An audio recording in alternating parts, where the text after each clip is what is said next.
Di tepi danau yang berkilau, tiba-tiba ada bayangan gelap yang melesat ke dalam air secepat peluru. Itu dia, Kingfisher, sang pemburu ulung di air. Burung kecil ini punya kemampuan menyelam yang luar biasa. Hampir tidak pernah meleset saat menangkap mangsa. Begitu melihat ikan, Kingfisher langsung bergerak seperti anak panah yang lepas dari busurnya. Tanpa ragu, ia menukik ke air dengan kecepatan tinggi. Saat menyentuh permukaan, mulutnya terbuka dengan cepat dan hap. Seekor ikan kecil langsung tertangkap. Dalam sekejap, ia keluar dari air, membentuk lengkungan indah di udara, lalu kembali ke tempat bertenggernya. Semua gerakan ini berlangsung dalam hitungan detik. Setiap kali menyelam, Kingfisher menghadapi tantangan besar. Kecepatan tinggi saat menabrak air bisa memberikan guncangan kuat pada tubuhnya.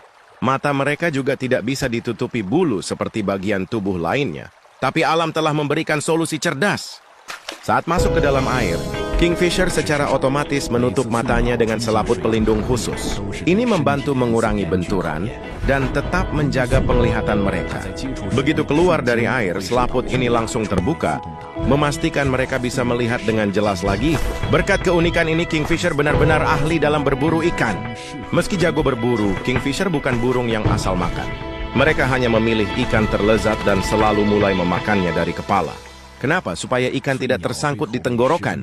Saat ikan melimpah, Kingfisher hidup damai bersama burung air. Tahukah kamu bahwa gagak adalah salah satu burung paling pintar di dunia?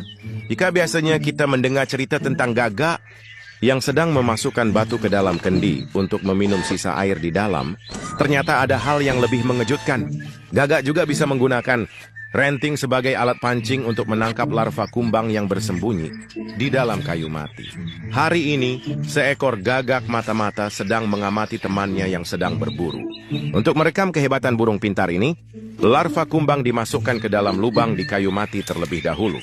Tapi, si gagak langsung tahu di mana mangsanya berada. Tanpa ragu, gagak segera mencari ranting yang panjangnya pas. Ia memasukkan ranting ke dalam lubang kayu dan dengan cekatan mengarahkannya ke larva. Saat larva merasa terganggu, ia refleks menggigit ranting. Dan saat itulah, gagak dengan mudah menariknya keluar. Sebelum menyantap makanannya, gagak memastikan untuk menggigit larva lebih dulu agar tidak kabur.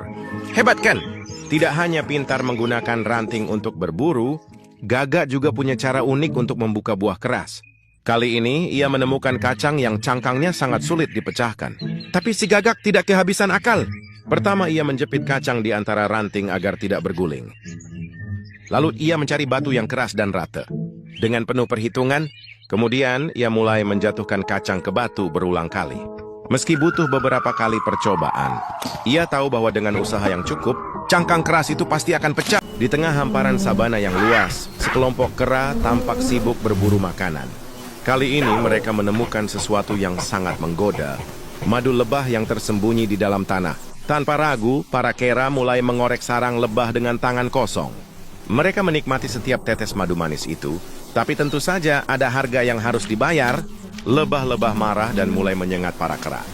Beberapa berhasil kabur tanpa cedera, tapi ada juga yang kurang beruntung.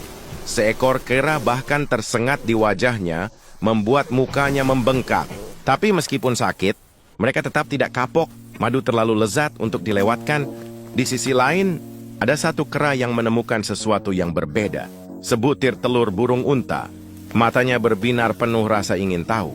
Dia mencoba menggigitnya, memukul-mukulnya, bahkan menggulingkannya ke tanah. Tapi telur itu keras sekali. Setelah beberapa saat mencoba dan tetap tidak tahu harus berbuat apa, akhirnya kera itu menyerah.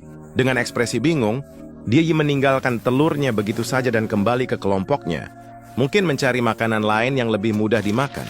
Begitulah keseharian para kera di sabana, penuh petualangan, kejutan, dan sedikit kesialan. Tapi mereka selalu menemukan cara untuk bertahan dan bersenang-senang. Pernahkah kamu melihat siput dengan cangkang berwarna-warni dan berpola unik? Itulah siput Haiming. Yang menarik, setiap siput Haiming punya pola yang berbeda. Tidak ada dua yang sama di dunia. Mereka seperti lukisan hidup yang dibuat langsung oleh alam. Tapi kenapa sih mereka bisa punya tampilan yang sangat beragam? Para ilmuwan penasaran dan melakukan penelitian mendalam.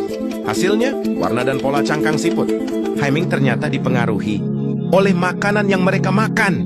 Cangkang mereka mendapatkan warna dari mineral dan lumut yang ada di makanan mereka. Setiap siput Haiming punya selera makan yang berbeda, jadi warna dan pola cangkang mereka pun jadi unik. seperti resep rahasia yang mereka ciptakan sendiri. Di alam liar, biasanya hewan dalam satu spesies punya sedikit perbedaan, tapi tidak sejelas siput Haiming. Kenapa mereka berbeda-beda begini? Para ilmuwan menduga bahwa pola unik ini membantu mereka menghindari predator. Loh, bagaimana caranya? Begini, kebanyakan predator, seperti burung, mencari mangsa berdasarkan ingatan visual. Mereka mengingat bentuk dan warna mangsa yang mereka buru. Nah, ketika seekor burung bertemu siput Haiming yang berpola aneh, ia akan kebingungan. Kemarin bentuknya nggak begini deh, pikir si burung. Karena kebingungan itu, burung jadi ragu-ragu untuk menyerang. Dan dalam detik-detik kebingungan itu, siput Haiming perlahan menyelinap pergi. Sukses lolos dari bahaya. Berkat trik ini, siput Haiming berkali-kali berhasil selamat dari ancaman.